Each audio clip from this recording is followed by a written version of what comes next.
Salut copain, Candace Owen, comme saison 2 quoi. Hein, rien de nouveau sur. Déjà la saison 1, il n'y avait rien de factuel, que du narratif quoi, hein, pour blablabli, blablabla quoi.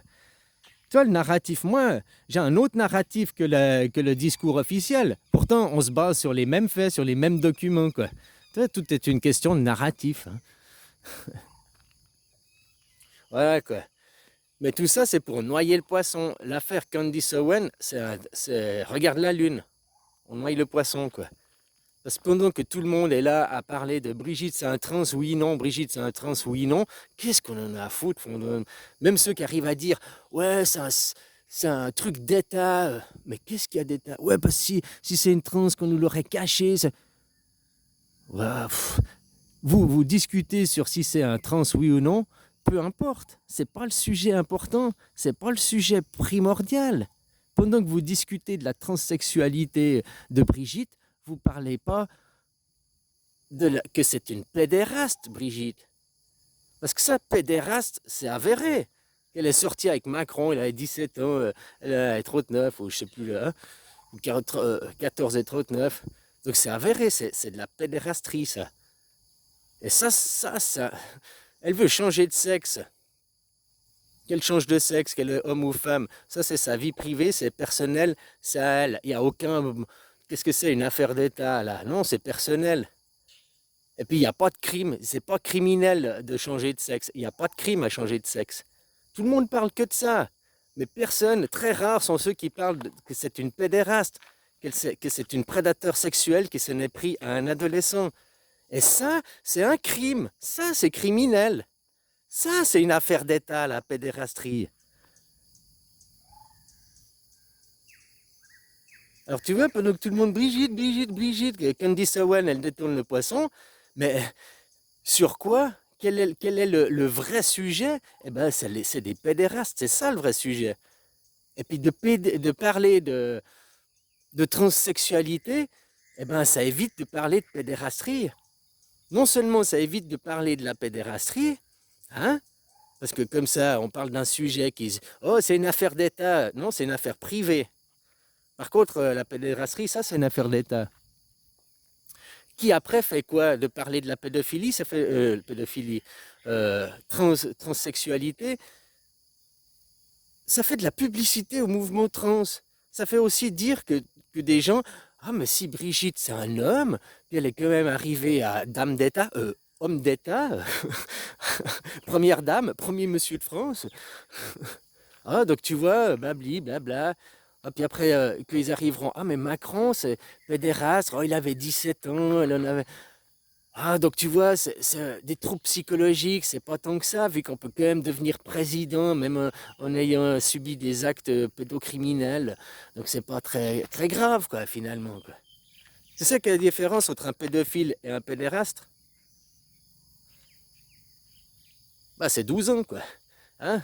Le pédophile, il s'attaque de 0 à 12 ans, puis le pédéraste de 12 à 18. Mais c'est toujours pas des personnes majeures et vaccinées, hein. Voilà. Mais tu vois, le pédophile, c'est des moins de 12 ans, c'est... La pédérasterie, déjà, dans les mœurs. En France, regarde la Dame des Freins. Hein. Ici, en Thaïlande, il y a aussi des gros problèmes avec ça. Quand tu vois des filles qui finissent au bar à Pattaya ou je sais pas où, ça, elles arrivent pour le marché, pour les étrangers, hein, mais elles ont passé déjà par le marché interne avec leur adolescence ici, quoi. Bon, je sais pas, c'est un autre sujet, quoi. Hein, mais là, je parlais là-bas, vous. Il y en a qui acceptent la pédérasterie parce qu'ils disent du moment que tu as tes règles, tu as du sperme, machin, que ton corps est actif, pourquoi tu ne pourrais pas faire? Mais ça, je suis bien d'accord, mais fais ça avec des gens de ton âge. Toi, en Suisse, c'est à 14 ans, tu as le droit de faire boum boum, mais avec des gens de maximum de 4 ans d'écart. Tu as 14, c'est 18 ans. Si tu as 18 ans, c'est bah, tu es majeur, c'est 70 ans, on s'en fout. Mais si tu as 17 ans, c'est 4 ans d'écart, quoi. Donc c'est 21 ans. Et avec l'autorisation des parents, hein. Si la personne est majeure et puis que toi, tu es encore mineur, quoi.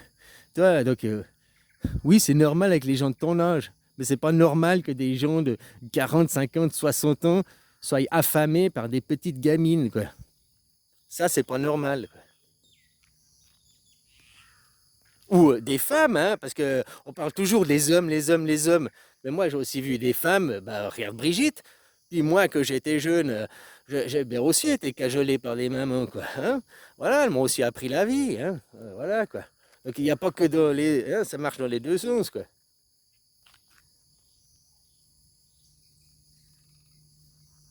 Donc pendant qu'on parle de ça, oh, c'est une affaire d'État. Non, c'est une affaire privée, c'est sa vie privée. Par contre, l'affaire d'État, c'est de la pédérastie, quoi.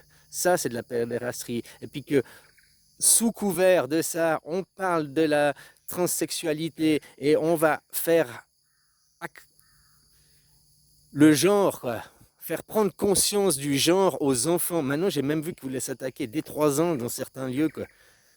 Mais même à 6 8 ans, faire prendre conscience à un gamin de son genre. Mais c'est quoi ton genre? T'es fille ou t'es garçon, point final. T'es fille ou t'es garçon. Non, ton genre. Mais ça, c'est des troubles mentaux. Non, il y a un troisième genre, machin. C'est des troubles mentaux, il n'y a pas trois genres. Après, c'est à sortir de ton genre, parce que c'est arrêter de penser avec ton sexe. Oh, je suis une fille, je suis un garçon. Non, t'es moitié fille, t'es moitié garçon. Une fille, elle a quand même 49% de masculin en elle, et puis un garçon, il a 49% de féminin en lui. C'est juste un sexe, mais le cerveau, ça c'est vrai, le cerveau, lui, n'est pas sexué. Le cerveau, on le sexualise par le stéréotypage. Une fille doit se comporter comme ça, un garçon doit se comporter comme ça, ça c'est le stéréotypage. Mais après, dans la vie, tu te rends compte que, bah non, il y a des garçons qui pleurent, il y a des filles qui sont très macho, il y a des... Voilà quoi. Après, c'est individuel, c'est personnel.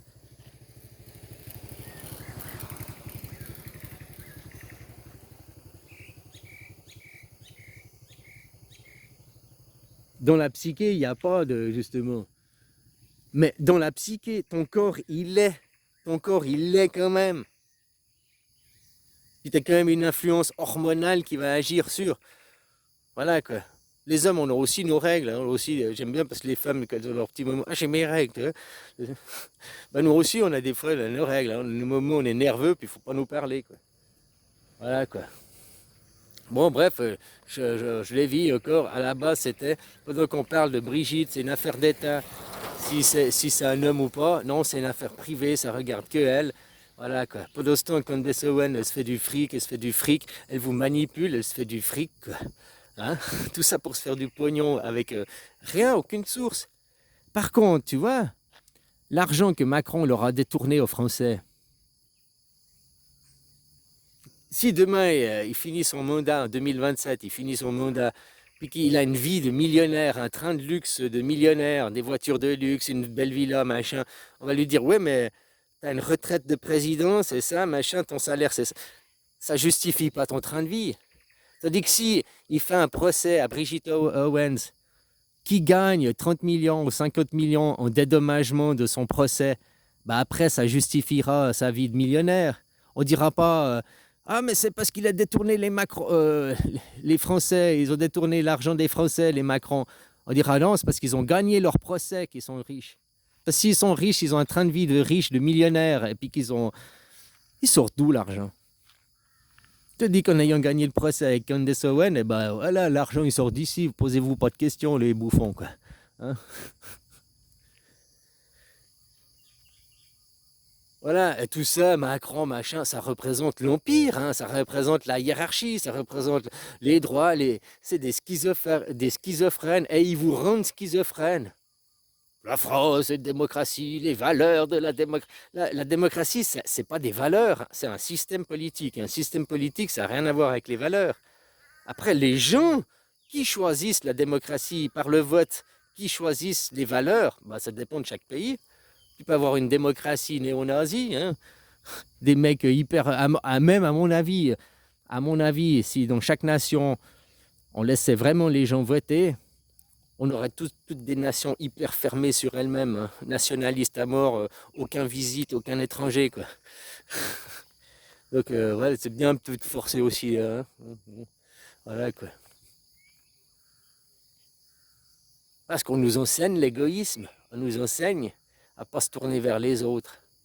Avec le moi-je, la compétition. Deviens riche. Mais ce fric, il est pas à toi, hein. Il est sur un compte en banque. Et tu n'en disposes pas quand tu veux, quoi. Regarde, maintenant, il y a plein de vidéos qui sortent, des mecs qui veulent retirer 2000, 5000 euros, 10 000 euros. Ils doivent donner des justificatifs. Ils doivent... Ouais, mais c'est mon fric, je peux pas prendre 5000 balles comme ça. Pourquoi? Pour aller aux putes. Ah, non, non, non, non. Quoi?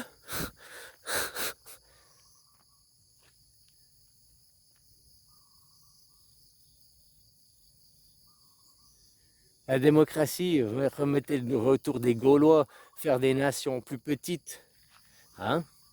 Diviser même la France, diviser même la France. Revenir la Bretagne, l'Alsace, la Bourgogne, hein? Mais revenir plus authentique. Vous critiquez les musulmans, c'est que je te dis, t'es français ou t'es gaulois? Si tu critiques les musulmans, tu dis cassez-vous les musulmans, mais que derrière tu dis on veut le retour du Christ, ici c'est une terre chrétienne, t'es dans une incohérence totale. Déjà, ils ont le même Dieu, les musulmans, les chrétiens, les juifs, c'est le même Dieu. Hein. Au monothéisme, c'est le même Dieu. Au polythéisme, tu peux dire, ah bah non, c'est un Dieu différent. Au polythéisme, tu peux dire, au monothéisme, non, ils ont le même Dieu. Par contre, ils ont des interprétations différentes.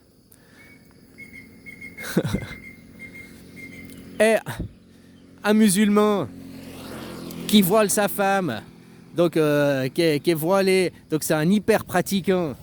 C'est comme si c'était un chrétien hyper pratiquant, un catholique hyper pratiquant, qui prône un dieu imaginaire et qui prône un roi. Ben il a sa place en France. Le musulman, il est français, il n'est pas gaulois, vu qu'il prône pas, vu qu'il n'est pas ni Dieu ni maître. Un Gaulois, c'est ni Dieu ni maître. Pas de religion, non, non, pas de religion. Peu importe la religion, un juif chrétienne, c'est zéro religion, c'est le païen, le Gaulois. Donc un musulman en France qui se dit français, puis que la France dit que c'est une terre française, eh ben c'est pas une terre gauloise, c'est une terre française, c'est une terre hiérarchisée, c'est une terre soumise à Dieu. Donc le musulman en France a plus sa place qu'un Français qui se dit athée. Si tu te dis athée, c'est que tu ne crois pas au Dieu. Normalement, tu es un païen. Donc un païen, c'est ni Dieu, ni maître. Va pas après dire, oh mais ces gens, ouais, mais non, ni Dieu ni maître. T'es un gamin, tu crois au bac à sable, tu crois à ces dieux imaginaires. Mais t'es un gamin, c'est tout, quoi. Voilà. Je te respecte pour ce que t'es. Un gamin, un con. T'appartiens à la race des cons. C'est tout. Mais ce qui est bien, c'est que la race des cons, c'est pas imperméable, c'est pas un défi. Tu vois? Que si t'es raciste, t'aimes pas la race des noirs, bon, le mec, il peut pas changer de couleur. Par contre, la race des cons, moi, j'aime pas les cons. Et puis les cons, ce qui est bien, c'est que tu peux ouvrir des livres et puis t'instruire. Puis arrêter d'être con. Tu vois, la race des cons, ça se change, quoi.